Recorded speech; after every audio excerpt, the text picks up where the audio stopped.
It's 7:12, time for Morning Beat. It's been a years-long problem for Hawaii's public schools, declining enrollment. It's getting worse.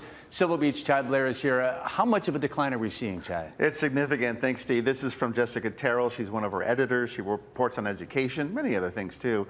And the figure that we're seeing is that over the last 5 years, the Department of Education has seen a 6.8% decline in student enrollment. And it gets worse.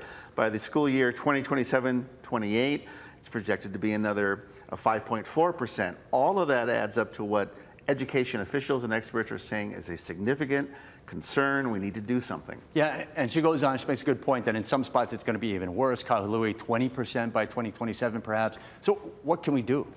Well, we can ask the legislature for more money, and certainly the Department of Education will be going there and saying, look, particularly for those smaller schools, the rural schools. But here's the challenge. We really have a problem with out-migration. Our population is declining.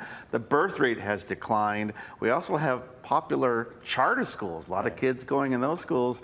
Then we also know that private schools have very high enrollment here. So you put that all together, and then you add the COVID pandemic, which we're just coming out of, and it adds up to a continuing trend line that's downward. Okay, so it could go either way. It could be a positive if funding stays the same, but we have fewer students.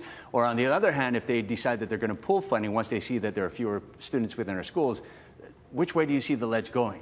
Well, for now, I can tell you this. There's no plans to close any schools anytime soon. I can never predict what the legislature is going to do, but we all know that education continually is a high priority. Having said that, it's one of the largest budget expenditures at the legislature, so we'll see, but I think we all agree our keiki, it's very important. Yeah, and maybe it's worth mentioning how they calculate this and it's what formula. It is a formula. It's called the weighted student formula. And the idea is to have it be as equitable as possible, but really it comes down to counting how many students do you have in your school? How do you spread that money evenly? So that's where the problem is that it's so uneven from school to school. All right, Chad, we appreciate the time. Thanks for coming in. We appreciate it. And you can read the full story at civilbeat.org and text 66866 for their newsletter. It's coming up.